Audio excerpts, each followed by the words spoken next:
Vamos a meternos en una historia que parece de película. Imaginen lo que es tener que grabar en secreto en tu propio trabajo, que además es una escuela. Pero no para un proyecto cualquiera, sino para denunciar cómo se está moldeando, o más bien, adoctrinando a toda una nueva generación. Esta es la historia de un hombre que lo arriesgó absolutamente todo para mostrarnos lo que pasa dentro del aula del Kremlin. Me sentía como un extraño en mi propia ciudad. Ojo a esta frase, porque aquí empieza todo. Esta fue la chispa que encendió la misión de Pawel Talankin. Esa sensación de repente, no reconocer el país donde creciste, su gente, sus valores.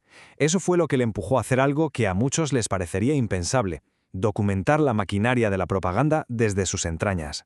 Así que nuestra historia arranca justo aquí, con un hombre, su cámara y un lugar, una escuela, donde grabar la verdad había dejado de ser un trabajo para convertirse directamente en un acto de traición. A ver, sobre el papel, el trabajo de Pawel, o Pasha, como le conocen, era bastante simple. Tenía que documentar la vida de la escuela para el Ministerio de Educación. Pero claro, tras la invasión de 2022, esa obligación de filmar todos los nuevos actos patrióticos se convirtió, y esto es muy irónico, en la coartada perfecta para su resistencia silenciosa. Pensemos un segundo en la presión. Son 2 años grabando a escondidas, sacando el material como podía, sabiendo que un solo error, un despiste, podría costarle la libertad para el resto de su vida. Lo que consiguió grabar no es solo un vídeo, es una radiografía brutal de la propaganda en su estado más puro. Pero para entender por qué alguien llegaría a este extremo, es que es fundamental entender su mundo. Así que nos alejamos un momento de la escuela para conocer Karabaj, la ciudad de Pawel, un lugar donde, como vamos a ver, la toxicidad del aire es casi una metáfora del clima ideológico que se respira. Es que los datos son abrumadores. La UNESCO llegó a calificar a Karabaj como el lugar más tóxico del planeta. Imaginemos vivir en un sitio donde los ríos superan 500 veces los límites legales de contaminación y donde hay una montaña de residuos industriales tan gigantesca que la llaman la montaña negra. Es literalmente vivir en un paisaje postapocalíptico. Y aquí el dato que lo cambia todo, el que te deja helado. La esperanza de vida media en esa ciudad es de solo 38 años. 38. Cuando la vida es tan frágil, tan corta, ¿cómo afecta eso a la percepción del futuro, del Estado, de una guerra? Este es el telón de fondo de la historia de Pawel. Y con todo esto en mente, volvemos a la escuela. Porque lo que Pawel estaba grabando no era un caso aislado en su colegio. Para nada. Era la punta del iceberg de una reforma educativa a escala nacional, diseñada y ejecutada directamente desde el Kremlin. Lo que más impresiona de esta cronología es la velocidad y la precisión con la que se hizo todo. En cuestión de meses se despliega un arsenal ideológico completo, clases obligatorias sobre patriotismo, un movimiento juvenil para controlar el tiempo libre, nuevos libros de historia. La escalada es vertiginosa, llegando a incluir entrenamiento con drones y, ojo, adoctrinamiento para niños de hasta 3 años. Y todo esto tiene un nombre oficial: soberanización.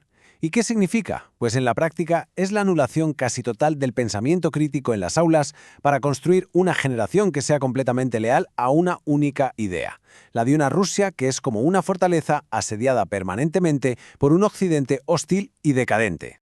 Aquí es donde esta transformación se vuelve más tangible y, la verdad, más alarmante.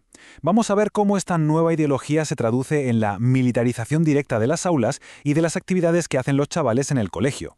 Esto va muchísimo más allá de la clase de gimnasia, ¿eh? Estamos hablando de niños practicando cómo lanzar granadas o aprendiendo a montar y desmontar fusiles de asalto. Se organizan juegos de guerra, se les obliga a escribir cartas a los soldados del frente y a veces quien imparte la clase es un mercenario que acaba de volver del combate. Una locura.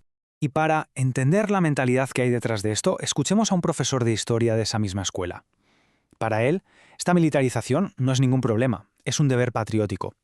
Sus palabras reflejan esa fractura total que hay en la sociedad, donde simplemente disentir, opinar diferente, se ha convertido en sinónimo de traición. La historia llega a su punto más tenso cuando la guerra deja de ser una lección teórica en un libro y golpea directamente a la comunidad de Pawel. Es el momento que fuerza su huida, con todo ese material tan valioso que había grabado. La movilización de 2022 lo cambió absolutamente todo. Al centrarse en regiones remotas y pobres como Karabaj, seguramente para evitar protestas en las grandes ciudades, la guerra dejó de ser algo lejano que veían por la tele. De repente, los mismos chicos a los que Pawel había estado grabando en el aula estaban siendo enviados al frente. El riesgo se disparó cuando uno de sus antiguos compañeros de clase, Artem Volkov, Murió en el frente y lo trajeron de vuelta a casa. Pavel se enfrentó a un dilema terrible. Grabar el funeral en vídeo era una locura, demasiado peligroso, así que hizo lo único que podía hacer, grabar solo el sonido. Y ese audio, el llanto desgarrador de una madre sobre la tumba de su hijo, se convirtió en la prueba más cruda y real de todas. Es un sonido que destroza cualquier discurso sobre la muerte heroica y revela la verdad desnuda de la guerra, el dolor puro y duro. El cerco se estaba cerrando. Cuando empezó a ver coches de policía aparcados frente a su casa, vigilando, Powell supo que se le acababa el tiempo. Con la ayuda de unos productores daneses, organizó una huida desesperada, fingiendo que se iba de vacaciones. Consiguió cruzar la frontera, llevándose consigo los discos duros que contenían 2 años de secretos. Y su trabajo, meses después, sería reconocido en todo el mundo. Y todo esto nos lleva a la gran pregunta final. Más allá de la increíble historia de Pavel, ¿cuál es el impacto a largo plazo de esta transformación educativa para toda una sociedad? ¿Qué futuro le espera a Rusia? Aquí se resume perfectamente el conflicto. Por un lado está el proyecto del Kremlin, crear una juventud unificada, obediente, militarizada y lista para lo que sea.